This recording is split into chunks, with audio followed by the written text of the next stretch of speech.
we have seen how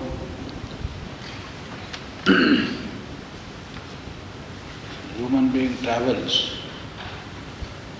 from physical hunger and slowly he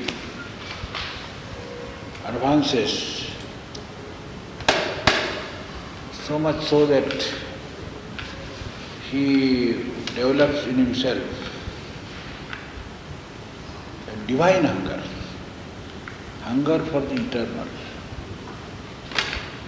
Then nothing, anything that is finite, imperfect, which is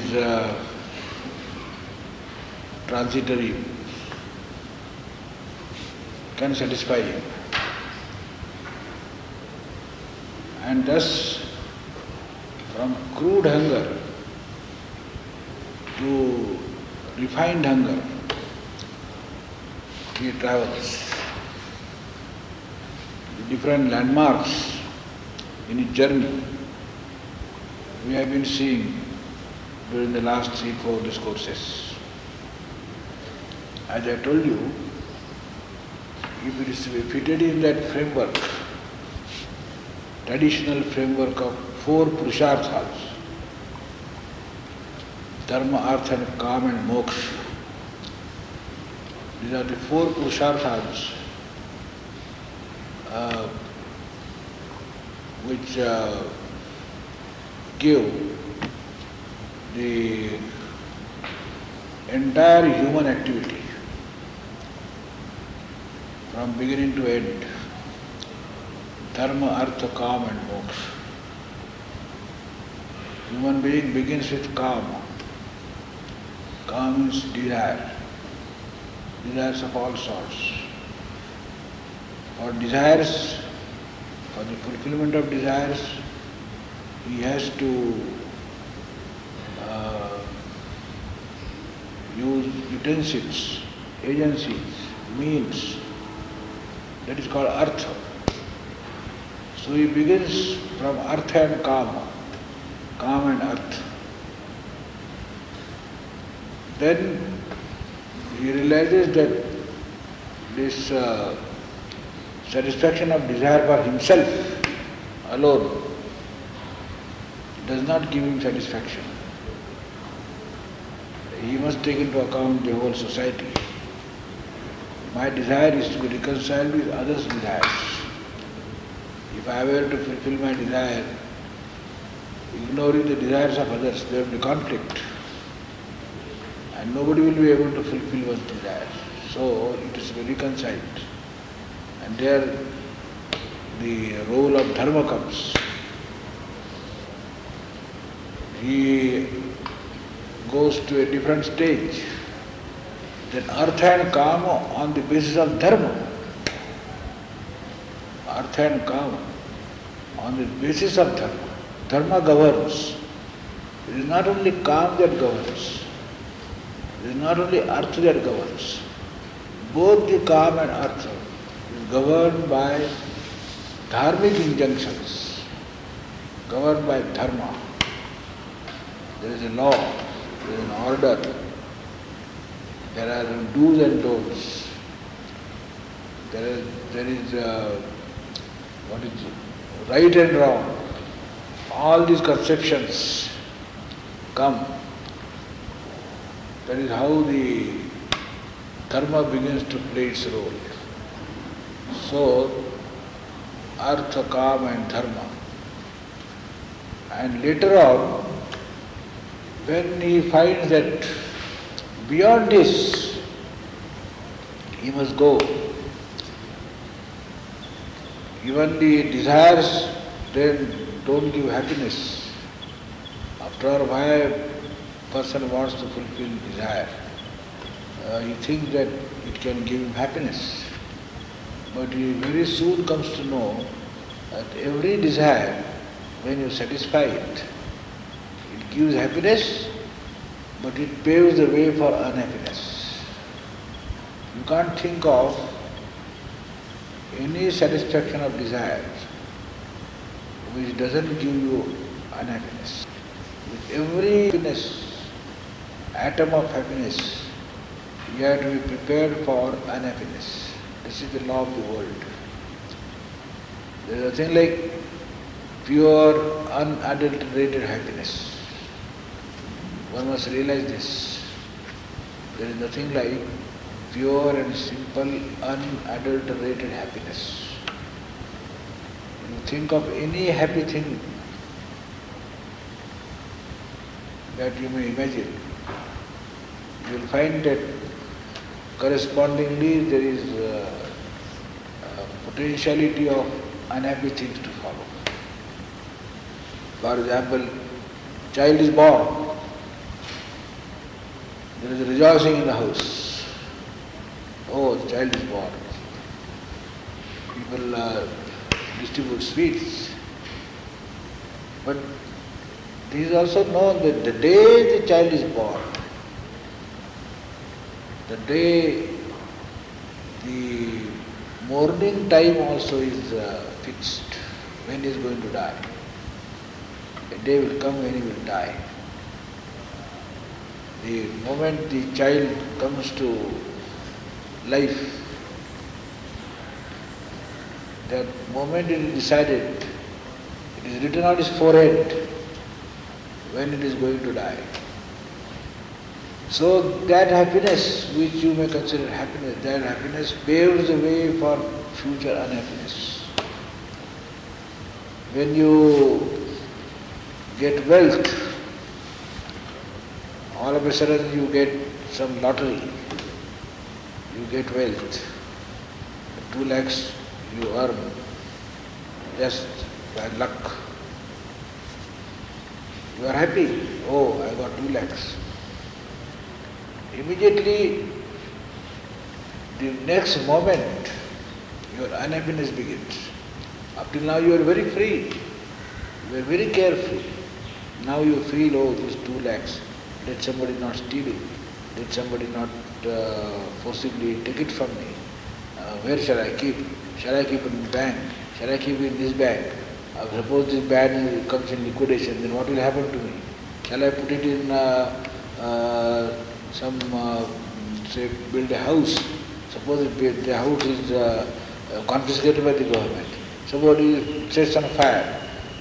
All sorts of things, they come into your mind, which was really free from all these considerations, all these troubles, all these worries.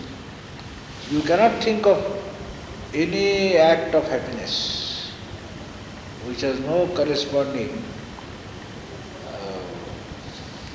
duplicate of unhappiness.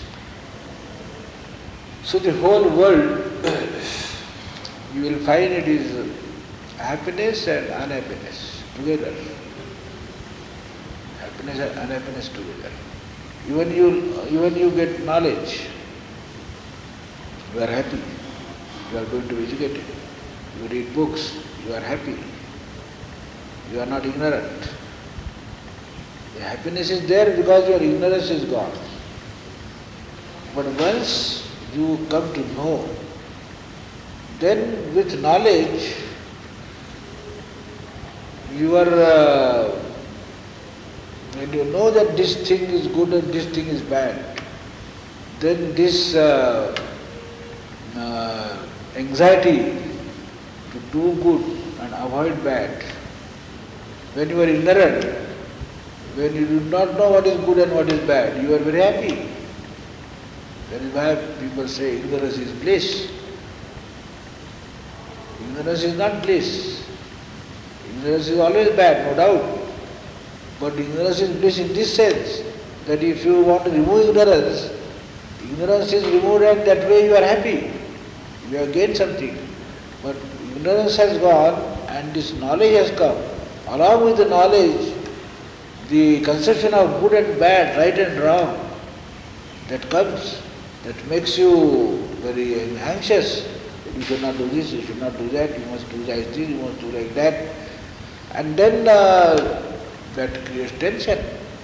that creates a lot of inner conflict. So the removal of ignorance, though one can very well say how happy it is that my ignorance is removed. Now I know this, now I know this.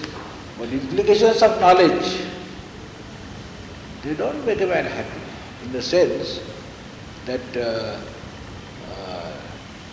an animal is happy. Animal is happy. A pig is happy. A dog is happy. In a sense that it doesn't know what is good and bad, it doesn't know what is right and wrong, and there is no conflict of conscience.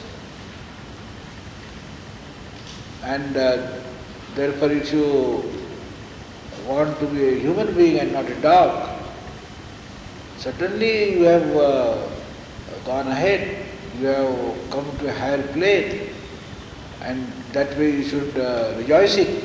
But the higher plane, has it in any way reduced your misery? Misery may be of different type, but your misery really starts from there. Because now you know what is good. When you were in the dog stage, you did not know what is good. Therefore you were free to do anything. And you had no conflict of conscience. But now you have conflict of conscience. You yourself become miserable. So, if you really analyze this whole world, you will find that the scheme of things in this world, you cannot get pure happiness. You cannot even crave for pure happiness. It is foolish to think of pure happiness in the framework, existing framework. To get pure happiness, you have to get out of this orbit. As long as you are in this orbit, you will always be having these dual things. This dualism will be there, good and bad, right and wrong, happiness and misery. You can't help it. Just as light and shadow, darkness and light. In the same way, this also must be accepted. So, to get out of this, get out of this orbit, that means you have to reach perfection, you have to reach infinity. That is why it is called liberation. It is called liberation. Get out of this bondage, bondage of life and death, bondage of light and darkness.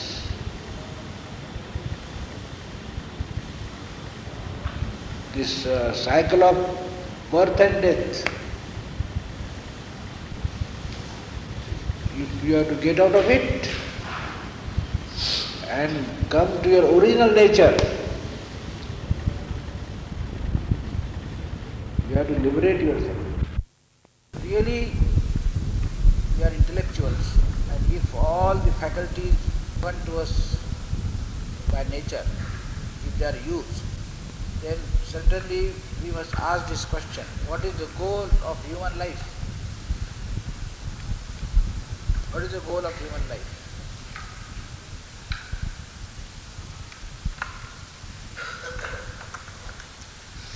This question only human being can ask himself. This question cannot be asked by a stone, by animals, by trees. Because the goal is settled for them by the designer. Designer has set a goal for them. What is the goal for the sun?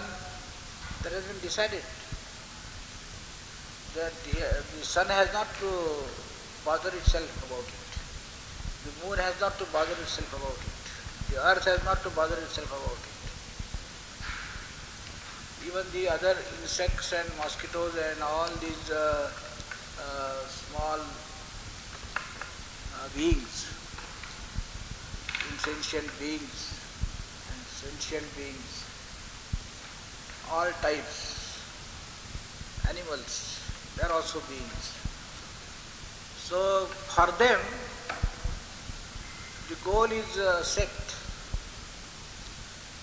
They are not self-conscious. They don't ask questions to themselves because they don't know that they are.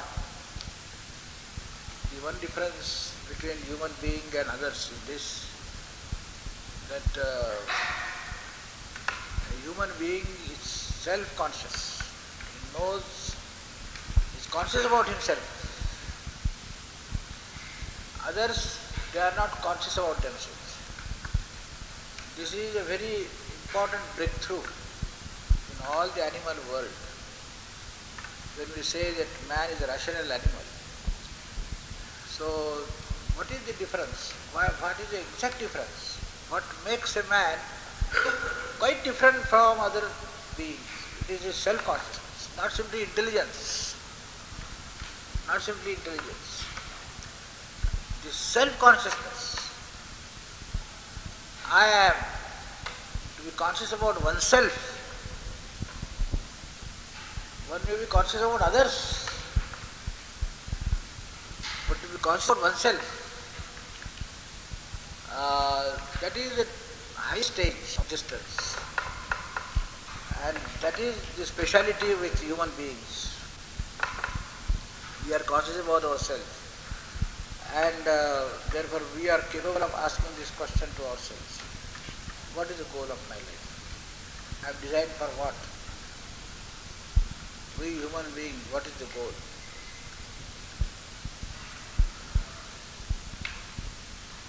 Just as a mechanical thing, an inanimate thing,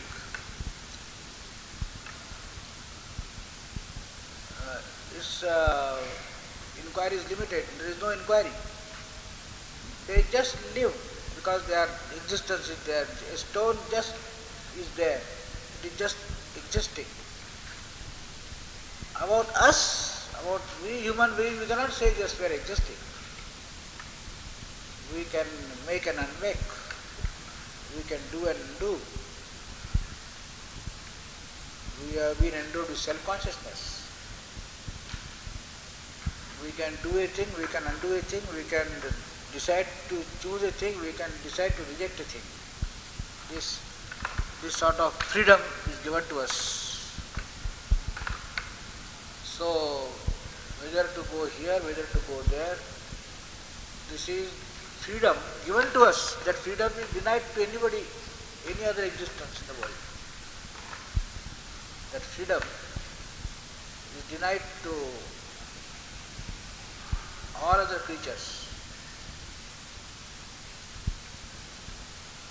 You will say that, well, a dog also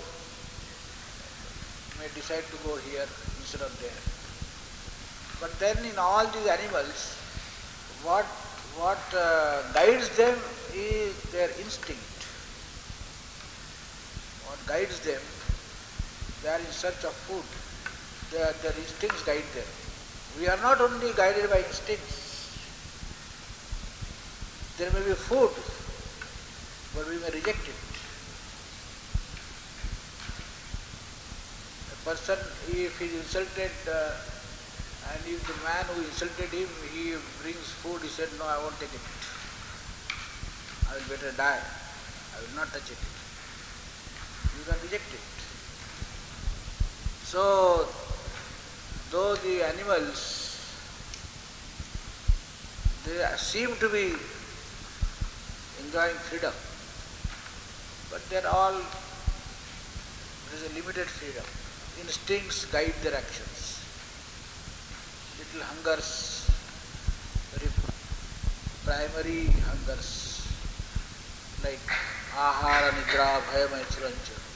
These hungers guide their actions. We are not guided by only these hungers.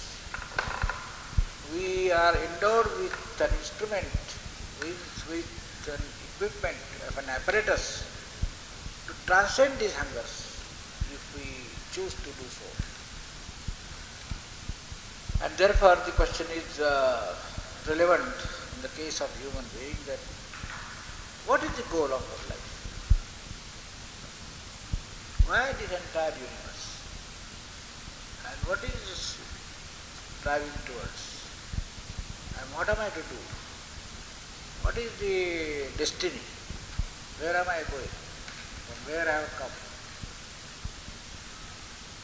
then very soon we realize, everybody has to realize, that the ultimate goal is nothing but merging with the Absolute, from where we began.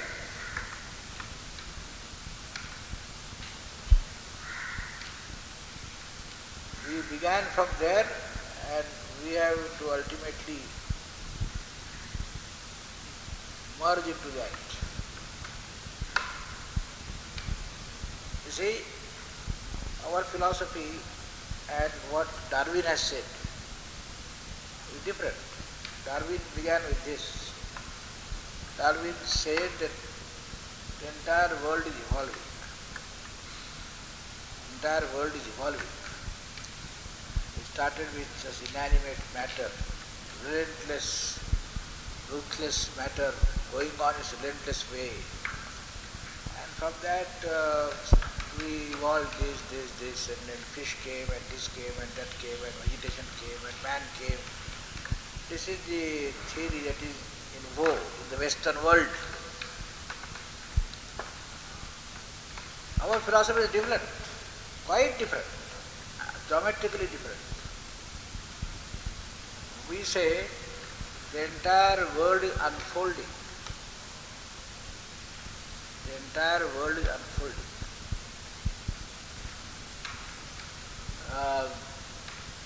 Everything is there. For example, if a seed is put in the soil,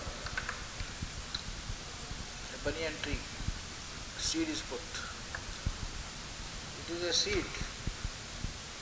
The tree comes out of it. How does it come? We say it is a gradual, progressive unfoldment. It was there. It was there. It has not come out of nothing. It was there. It progressively unfolded. So our philosophy is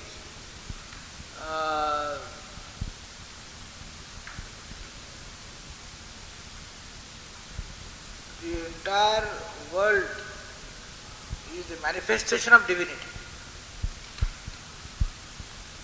We may not understand it because of our ignorance. And every object is potentially divine.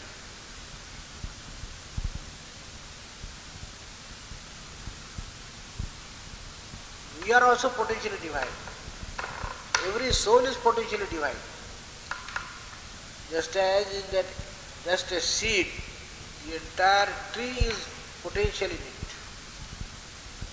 The entire tree is in it, though it looks very small. The entire tree is in its womb, gradually unfolds. In the same way, every soul is potentially divine. That is our philosophy. And the goal is that this divinity which is already there, it is to be gradually manifested.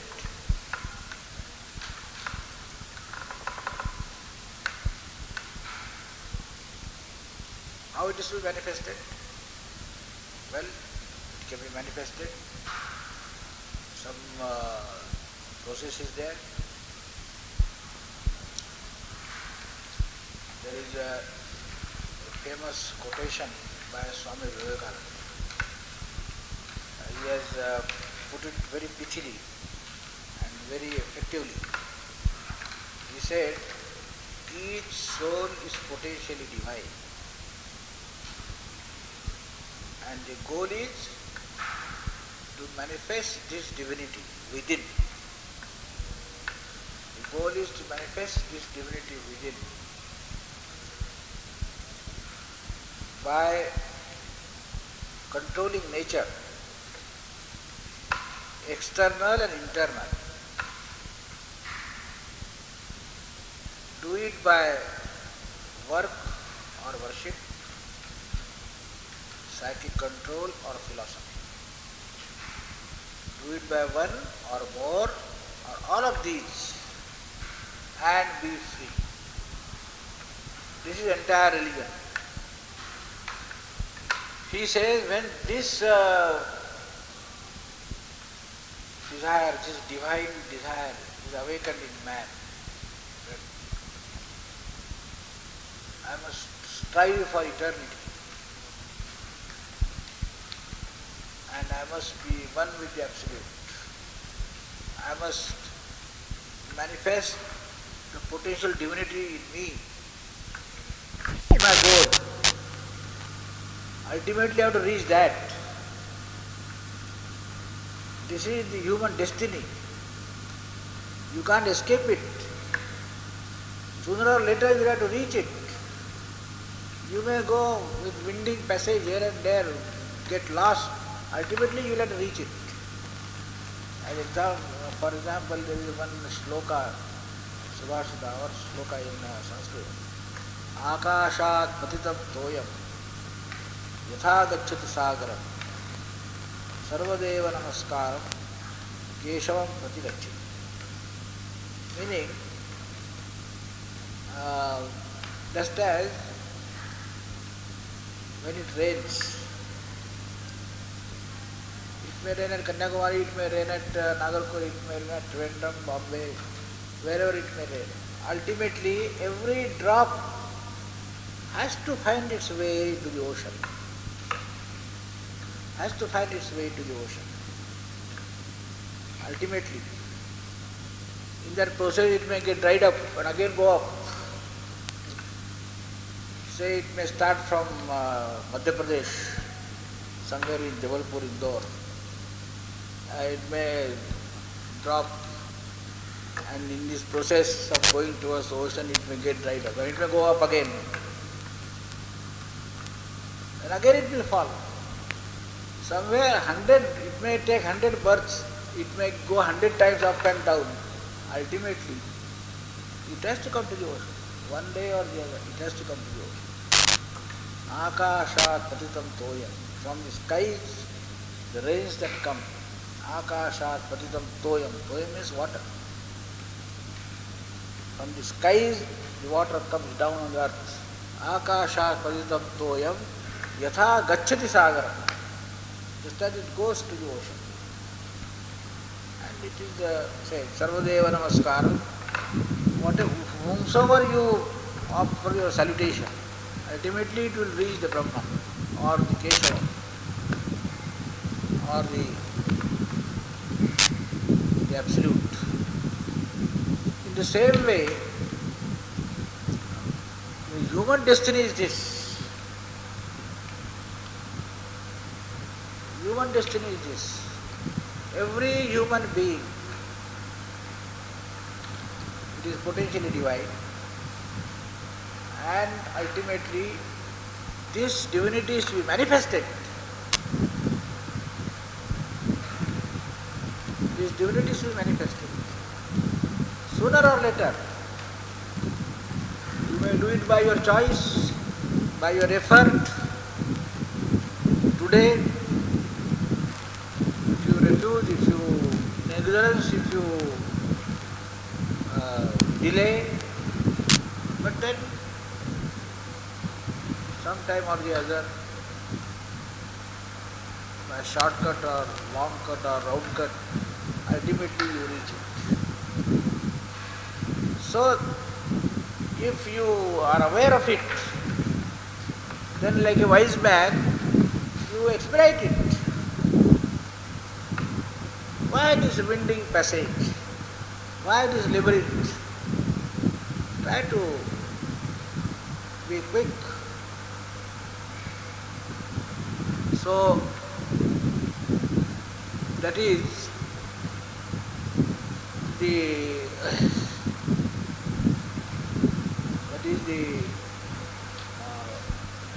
right thing for a wise man to do. And there are ways our the sages and our scriptures have given What are the ways? So they have given the ways. There are 4 ways. Every soul is potentially divine. The goal is to manifest that divinity within by controlling nature, external and internal. You can't do it by giving full license to your senses and your intellectual apparatus. You have to control your inner nature, control your outer things, your senses, your inner being, inner equipment, the Jnanendriyas, the Karmendriyas, by controlling nature. How to do it? Swami says do it either by work or worship, or psychic control or philosophy. The 4 paths that our scriptures speak of: Karma Yoga, Bhakti Yoga, Jnana Yoga, and Raja Yoga, either by work or worship. That means either by Karma Yoga or by Bhakti Yoga, or by psychic control, that means Raja Yoga, or philosophy, that means Jnana Yoga. So do it either by work or worship, psychic control or philosophy, and be free, liberate. So, though these 4 names are taken,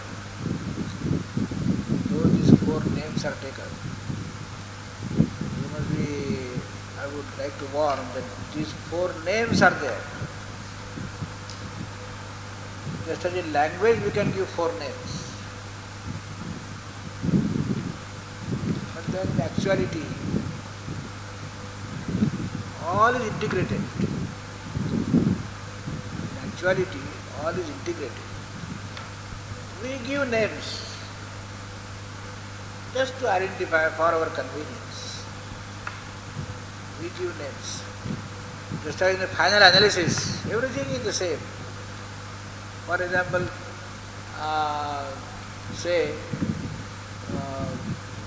we prepare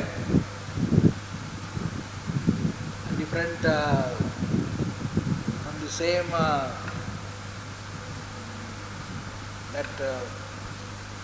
what you call,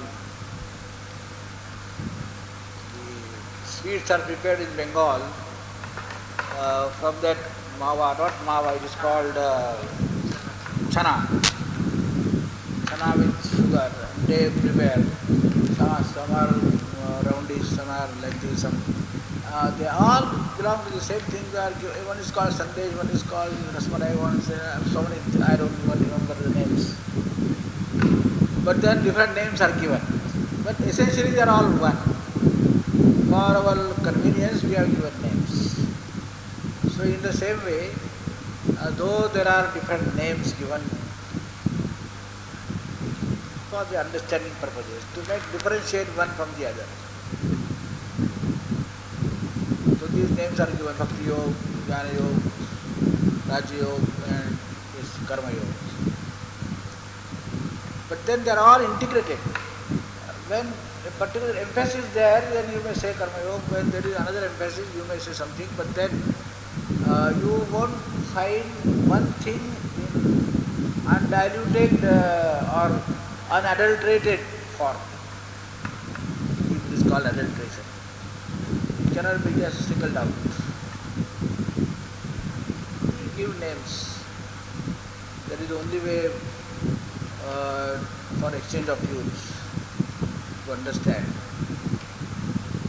In our Kanyakumari also, when visitors come, when I take some VIPs to the rock, and they have heard that there are 3 oceans, so therefore they come and say, oh yes, we see the 3 oceans.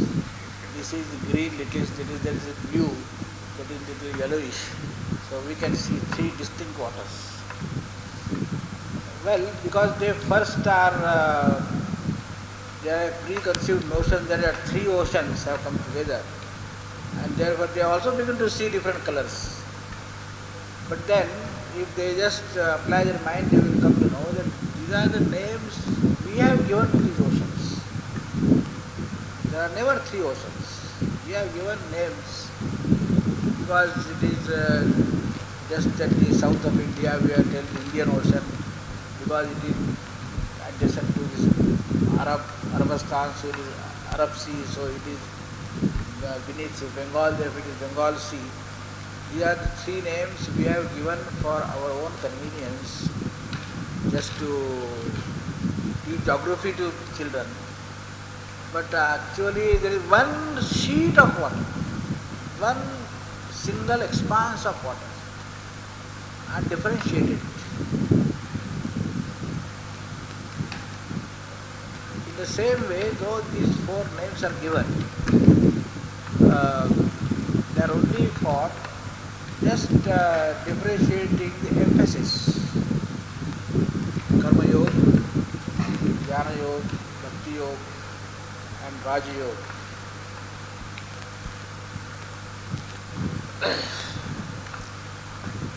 So one has to choose according to one's aptitudes what way I should conduct my affairs in this world. With setting eyes on one thing, that I have to so conduct my affairs that I have to slowly make my way towards the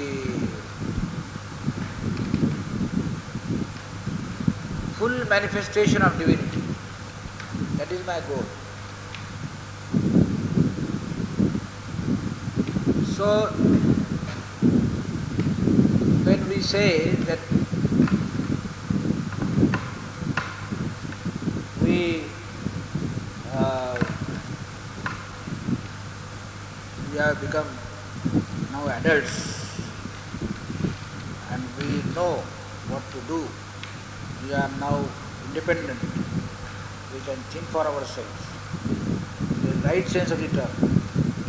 Only because now you are 21 years old, so therefore you can think for yourself. Not because of attaining a particular age, but because really we have grown from the very crude and gross towards the understanding the meaning of the whole universe, and asking very basic questions to myself, and having awakened in me this desire, this divine desire to reach the human destiny, because now I have become mature, I have the proper perspective of the world. Therefore, I should say that now I am mature, I am adult. The real adulthood comes when you really know the goal and then decide the mission of your life, what you have to do. The mission of life and goal of life is different. There are two things. The goal of life is one for all of us. There are not two goals. For all of us there is one goal, to manifest the divinity within. But then, in this life, here and now, in this body that I have come, what am I to do in this short span of life? In this short span of life, in order that I may reach that human destiny, I may work my way to that human destiny. Maybe in this birth, maybe I shall have to take 100 births. But in this birth, here and now, in this span of life, which I have been endowed with, what am I to do? How to conduct my affairs? What exactly I am called upon to do?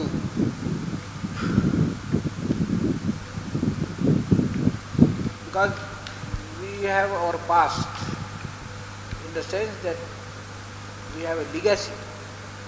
We have left many births behind. So we have come with some equipment. So, meditating, trying to find out,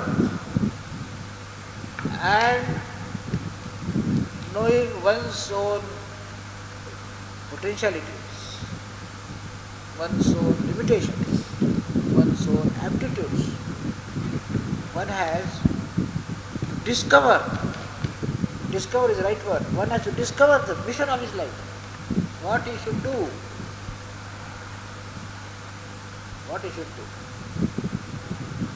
what should be the purpose of his life, what he should achieve. He has come into this world. There will be a time when he will have to live. Within this span, what performance he must give, what contribution he must make, what is the piece of work that could be his life work. This sort of question comes next. Having known the human destiny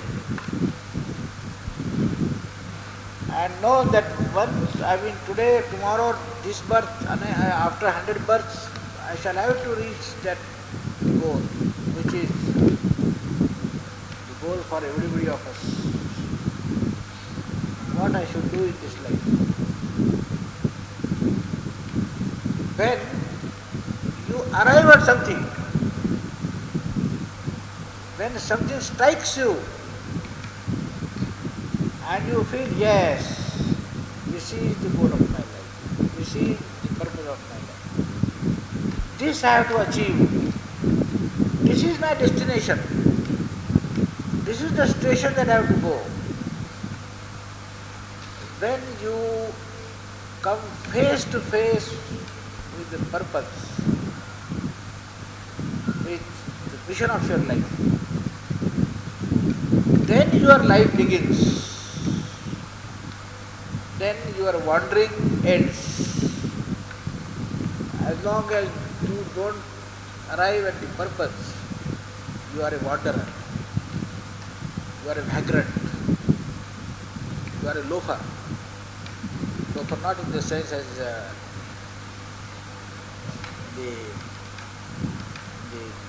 very common parlance that we use. Loafer means who loafs about, without any particular work, without any goal, without any purpose, without any destination. Loiters here and loiters there is called loafer. So as long as you don't have a purpose in life, you drift along. Just as a leaf, a dry leaf in the river drifts. The current comes from here, it goes there. Some other current dashes from there, it goes here. So just as a dry leaf on the river drifts, in the same way you are drifting and not living. You are drifting. You are just at the mercy of currents and cross currents. You are a creature of atmosphere. Whatever is the atmosphere, well, that shape you will take. You don't have your own will. You have not chosen any path. So, the life begins only when you decide about the mission of your life. Clear cut.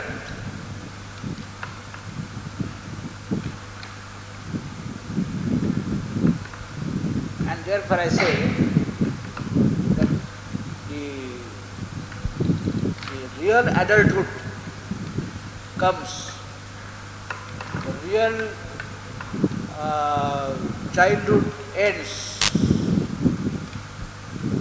with this thing awakening you. You may be 50 years old, you may be 60 years old, you may grow mustaches and you may grow big long hair. But as long as you have not discovered the mission of your life, you are just a babe. You are only mustache children. You are only babies in saris, and you are only children wearing mustaches. Because you are just wandering, just as children wander. They don't have anything, they don't know the responsibility, what they have to do, what they are called upon to do, because they are just innocent children. In the same way, you are children. Your adulthood has not begun. You are not mature. You are still minor. You are not major. Legally, you might have been called major, and you may sign a contract. You may cast vote, but you are not adult.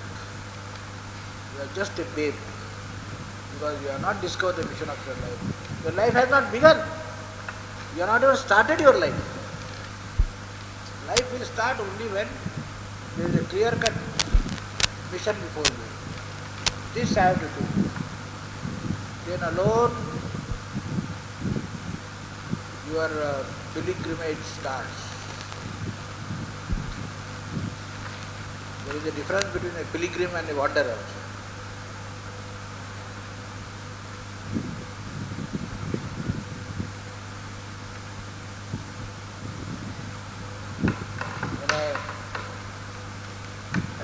At a railway junction, you get beggars. They get into any compartment. Their only business is to beg. They don't have any destination. They enter a train, they board a train. Others may be pilgrims, but they are not pilgrims. They are loafers, they are wanderers. When TTI comes and asks ticket, of course he has no ticket. And the ticket counter says, get down, he will get down. Then he was now in a train, this Delhi bound train. He gets down, on the other platform there is Bombay bound train. He gets into that train. He has no partiality. He can go to Bombay train, he can go to Delhi train. He has no sense of discrimination. He doesn't make difference between this and that. So he is not a pilgrim. He has no destination. But you see, the pilgrim is he who may have his luggage and this and is standing on the platform. He waits till his train comes. Nobody can persuade him. Suppose he is going to Banaras. He wants to go to Allahabad for Kumbh. And then if somebody says, oh, why are you waiting? The train is late. It may come at 12 o'clock in the night. Why not take accommodation in this train? This is going empty. He is going to Bombay. Why don't you sit there? He said, no, I won't sit there. I will go to train which takes me to Allahabad. It may be very crowded. I may have to stand there. I may have to fight. I may even be prepared to go and take place on the roof. But only that train I will go. He is a pilgrim. He is not a wanderer. He can't be persuaded to just board an empty train. So, unless you have some purpose in life, your pilgrimage has not started. Your life has not started. You are not begun your career. You are just loitering and wandering aimlessly. So therefore, if you really are very serious about your life, and if you think that we have attained this life, we must have in our past life we must have done a lot of striving which have resulted into this particular life that I am leading. Though I might have forgotten about it. But then when you see the entire world, and when you see the dogs and cats and animals and buffaloes, and when you look to yourself, then you certainly feel that God is kind. I am not one of those. I am self-conscious, I can understand, I can cut my path. These innumerable lives that I see all around, they cannot cut their paths. They are not the freedom. They are far below in the scale of existence. I am far above. I must go still above. I have attained this, I shall attain more. No time to waste. This life I have got with great penance, it seems. And I should not now allow myself to go down. But all I have to go up. So therefore, I will use my life judiciously. And therefore I must dive deep and find out what am I to do. No time for wasting. Time is very short. Time is really very short. If you look back, you will be now 25 years old, 26 years old, 30 years old, or even more. And when you look back, you just have a feeling that, well, just a few years back I was going to my nursery school. I still remember those days. And see, now I have grown up, and those good old days, they are just, the other day I was like this, I was going to school, and now I have grown up, and you see that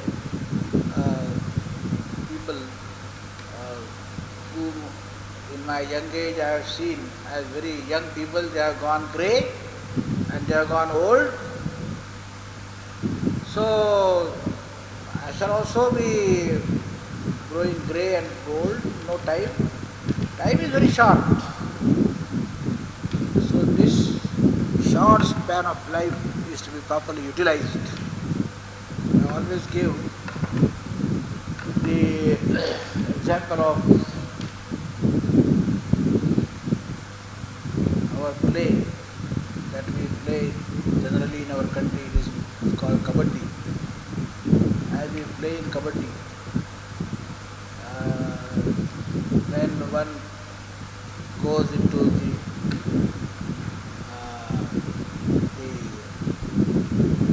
the other side, holding breath, well, when he goes and he crosses that central line, growth, how much time he gets? As long as he can hold breath. If whatever he has to do within that much period. If he goes to the left and goes to the right and jumps and makes a lot of gestures and comes empty-handed without doing anything, people will laugh. Probably we shall laugh at ourselves. Oh, we could not do anything. People will also say that jumping and sitting and fuming has not at all yielded any result. We have gone empty-handed. So let me not go empty-handed. Whatever time is there, in that time I must achieve something. I must leave an indelible mark on this world. contribute something to this betterment of the world. So, there is no time to lose. You must show performance. I must not be idle. I must not be indolent. Every moment is important. The moment that has gone is not going to come back. The moment that is coming, that I have to catch hold of. With this seriousness, with this earnestness, if we think about, then we come to grips with the problems. What am I to do? How am I to do? When everything is chalked out, and with all serenity, all seriousness, all earnestness, one begins to conduct one's affairs. So therefore, this is real adulthood. And this maturity, the earlier it comes, the better it is. You see, when you are just 20 years old, if all your future plans are well set, then whatever little time is there, you can achieve something. Once you see the Swami Vivekananda, he died in the age of 32, 39. In a small span of life, whatever he has done for 1,000 years, people can feed themselves on what he has left. Adi Shankaracharya, he left his body when he was 32. Sadhu Dhaneshwar, he left his body when he was 18. See the marvelous work they have done. A small span of life. How rich, how solid. So, life is short. And therefore, we must hurry up. If in the morning of life, if everything is settled, then we can take firm steps. But it's unsettled. We are in two minds. We are in 5 minds. To do this, do this, do this, do this, and we are not at all decided. And go on probing up to the age of 40, up to the age of 45, 50. And only in the evening of life, something dawns upon you. But by that time, your body refuses to receive your orders. Because the body is tottering. So, it's no use if the light dawns on you in the evening of life. The very prime of youth, you must be able to understand. The entire problem before you should be very clear. The path should be very clear. The only thing that remains is to take strides, long strides on the path. The path is clear. No indecision about it. Irrevocable. I am not in two minds, whether to do this, whether to do that. No. Irrevocable path. I have decided, once and for all. Nothing uncertain about it, nothing disputable about it, nothing vague about it. The earlier it takes place, the better the prospects of your performance. And that is what I say, that the adulthood must come. It can come even before 21 years old. It's not necessary that one should wait till that legal major age comes. It can come earlier. We have examples of people who made a decision of their life when they were 16, 15, 14. Shivaji made a decision of his life when he was 13 years old. So, the mission of life is firmly decided. and it should not be an open question. You should not have loose ends. When you take up a path, when you are really introspective, you look within, you assess your own potentialities, you also realize your limitations, and once you take up a path, then you should cut the ropes. No going back. No going back. Either you fight or you go to victory. This way, when one makes an irrevocable decision and firmly accepts a path and formulates the mission of his life, then really the life begins. And once the life begins, then as I said, there are the four paths. One of the paths you choose, and then the only thing that remains is to take long strides, to use your utmost, to put your capacity to the maximum. That becomes a successful life. To be able to chalk out a path and discover a mission at the prime of youth, that is selfless success in life.